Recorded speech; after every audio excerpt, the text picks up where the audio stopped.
রাজশাহী বিশ্ববিদ্যালয়ে ছাত্রদলের এক নেতাকে বহিরাগতদের দিয়ে মারধরের অভিযোগ উঠেছে। রোববার রাতে বিশ্ববিদ্যালয়ের চারুকলা অনুষদের সামনে এ ঘটনা ঘটে। ভুক্তভোগী শাওন বিশ্ববিদ্যালয়ের গ্রাফিক ডিজাইন ডিসিপ্লিনের 2019-20 সেশনের শিক্ষার্থী এবং শাখা ছাত্রদলের উপ ক্রীড়া বিষয়ক সম্পাদক। অভিযুক্ত আকাশ একই ডিসিপ্লিনের 2023-24 সেশনের শিক্ষার্থী। বিশ্ববিদ্যালয়ের প্রক্টর দপ্তরের সিসিটিভি ফুটেজে দেখা গেছে শাওন মোটরসাইকেলে করে চারুকলার দিকে যাওয়ার সময় আকাশ সহ কয়েকজন তাকে থামান। এক পর্যায়ে তাকে কিল ঘুষি মেরে মোটরসাইকেল থেকে ফেলে দেওয়া হয়। শাওনের অভিযোগ, হঠাৎ করে তার উপর হামলা চালানো হয়। এতে তার হাত সহ শরীরের বিভিন্ন স্থানে আঘাত লাগে।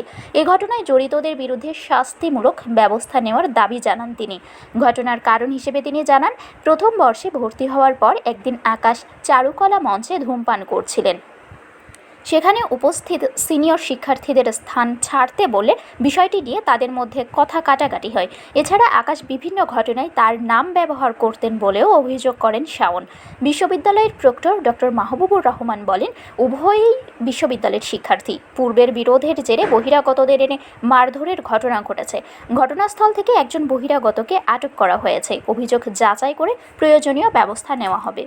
টিম এবং পুলিশ সহ ওখানে গিয়ে হাজির হওয়ার পরে যেটা জানতে পারলাম যে সিনিয়র জুনিয়রদের মধ্যে একটু মনস্তাত্ত্বিক দ্বন্দ্ব ছিল। তারই প্রেক্ষিতে এক জুনিয়র চারুকলারই শিক্ষার্থী বাহিরের 3-4 জন তার বন্ধুকে নিয়ে এসে সিনিয়র যে শাওন আমাদের বিশ্ববিদ্যালয়ের টিমের সম্ভবত একটা ফুটবলও খেলে, গোলকিপিং করে, ওর মোটরসাইকেল গতিরোধ করে তারপরে মারপিট করে।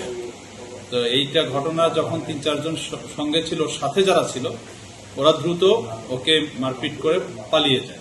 কিন্তু তার মধ্যে থেকে আবার ওখানে চারুকলার শিক্ষার্থীরা একজন বহিরাগতকে আটক করে ওকেও মারধর করে। ওখান থেকে যখন ওকে মারধর করে একটা মবের মতো সৃষ্টি হয়ে যায়। কিন্তু আরেকজন শিক্ষার্থী আবার চারুকলারই শিক্ষার্থী, ওরা আবার তাকে উদ্ধার করে চারুকলার ভেতরে কলাপসেবল গেটে আটকে সেফলি ওকে রেখে আমাদেরকে খবর দেয়। তখন আমরা দ্রুত পুলিশ সহ গিয়ে আমাদের ভারীর যে ইনচার্জ ওনারা ছিলেন আর পুলিশ প্রশাসন সবাইকে গিয়ে আমরা ওকে উদ্ধার করে নিয়ে এসে আমরা প্রক্টর অফিসে নিয়ে আসি এবং পরবর্তীতে সে জানা যায় ছেলেটি রাজশাহী কলেজের অ্যাকাউন্টিং এর শিক্ষার্থী। ওদের শিক্ষকদের সঙ্গে কথা বলি, শিক্ষকদের পাঠানো প্রতিনিধির কাছে পুলিশ প্রশাসনের উপস্থিতিতে মুসলেকার মাধ্যমে ওকে আমরা তাদের কাছে বুঝিয়ে দিই। এ পর্যন্তই। আর আমরা আমাদের শিক্ষার্থীদেরকে বলবো, সিনিয়র জুনিয়রদের মধ্যে যদি কোনো অসুবিধা থাকে, কোনো মনস্তাত্ত্বিক দ্বন্দ্ব থাকে, সেটা নিজেরাই মিটিয়ে ফেলা এবং তাদের শিক্ষকদের মাধ্যমে করা। আমরাও কথা বলার চেষ্টা করি। তো আশা করি এই ঘটনার পরিপ্রেক্ষিতে পরবর্তী যেন আর কোনো নিজেদের মধ্যে কোনো ঝামেলা তৈরি না হয় সেটাই প্রত্যাশা করছি।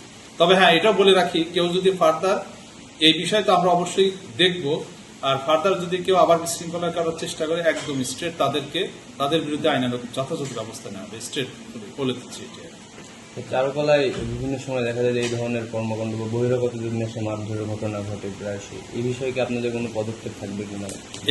এখানে চারুকলার শিক্ষার্থীরা ওই ঘটনার পরেই তারা প্রচন্ডভাবে আমাদের উপর চাপ তৈরি করে যে বিশ্ববিদ্যালয় ক্যাম্পাসে যেরকম নিরাপত্তা বলয় তৈরি করা হয় বিকেলে থেকে রাত্রি পর্যন্ত, ওদের দাবিটা হচ্ছে চারুকলাকেও ওইরকম একটা নিরাপত্তার সিস্টেমের মধ্যে নিয়ে আসা। তাহলে মানে যত্রতত্র যেন তেন যে সে যেন চারুকলায় প্রবেশ করে তাদের পরিবেশটাকে বিশৃঙ্খল তৈরি করে না করে, সেটাই তাদের প্রত্যাশা করে। তা আমার মনে হয় আমরা চারুকলার শিক্ষকদের সঙ্গে বসে, প্রক্টর টিম এবং ভাইস চ্যান্সেলর স্যারদের সবার সঙ্গে বসে একটা সিদ্ধান্ত নিয়ে ওই জায়গাকে আরো বেশি নিরাপদ কিভাবে রাখা যায় তার একটা উদ্যোগ নেব।